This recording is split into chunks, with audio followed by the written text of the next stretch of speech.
ভাৰতীয় চিকিৎসা গৱেষণা কেন্দ্ৰৰ তথ্য অনুসৰি 2023 চনলৈ ভাৰতবৰ্ষত প্ৰায় 10.1 কোটি লোক ডায়েবেটিছ ৰোগত আক্ৰান্ত হৈছে আৰু আহিবলগীয়া দিনবোৰত এই সংখ্যা প্ৰায় দুগুণ তিনিগুণ হ'ব বুলি অনুমান কৰা হৈছে।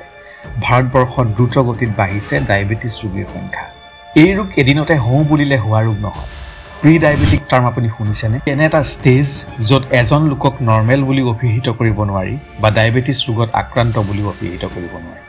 সাধাৰণতে খাদ্য খোৱাৰ আগত তেজত শৰ্কৰাৰ পৰিমাণ যদি 100ৰ পৰা 125ৰ ভিতৰত থাকে তেন্তে আপোনাক প্ৰি ডায়েবেটিক বুলি ধৰা হয়। এই সময়ছোৱাত আমাৰ দেহত থকা অগ্নাশয়ে ইনচুলিন ঠিকেই উৎপন্ন কৰি থাকে, কিন্তু শৰীৰত থকা কোষবোৰৰ ইয়াক গ্ৰহণ কৰাৰ শক্তি লাহে লাহে কমি আহে। পিছে চিন্তা নকৰিব, এই পৰ্যায়ত ৰোগীক ডায়েবেটিছত আক্ৰান্ত বুলি ক'ব নোৱাৰে। ই মাত্ৰ এক সাৱধান বাণীহে, যাতে ভৱিষ্যতে ডায়েবেটিছ ৰোগত আক্ৰান্ত নহ'বলৈ আপুনি সজাগ আৰু সাৱধান হ'ব পাৰে। প্ৰি ডায়েবেটিছ হোৱাৰ কাৰণসমূহ জানেনে? 1 চামুচ চেনি সমান তেজত শৰ্কৰাৰ পৰিমাণ 80। আপুনি অন্য কোনো কাৰ্বহাইড্ৰেটযুক্ত আহাৰ খোৱা নাই, আপোনাৰ বডিত ধৰি লওক কোনো ইনচুলিনো নাই, আৰু তেতিয়া আপুনি 1 চামুচ চেনি খালে ব্লাড চুগাৰ হৈ পৰিব 80। আৰু আপুনি জানেনে, আমি এটা দিনত জানি বা নাজানি 20ৰ পৰা 25 চামুচ চেনি খাওঁ। অৰ্থাৎ আমি খোৱা ভাতো কাৰ্বহাইড্ৰেটযুক্ত, যি শৰীৰত গৈ চুগাৰলৈ কনভাৰ্ট হয়। গতিকে অত্যাধিক মিঠাজাতীয় খাদ্য খালে, অধিক কাৰ্বহাইড্ৰেটযুক্ত আহাৰ খালে, শৰীৰৰ কোনো এক্টিভিটি নাথাকিলে ব্লাড চুগাৰ বঢ়াৰ এক কাৰণ হ'ব পাৰে।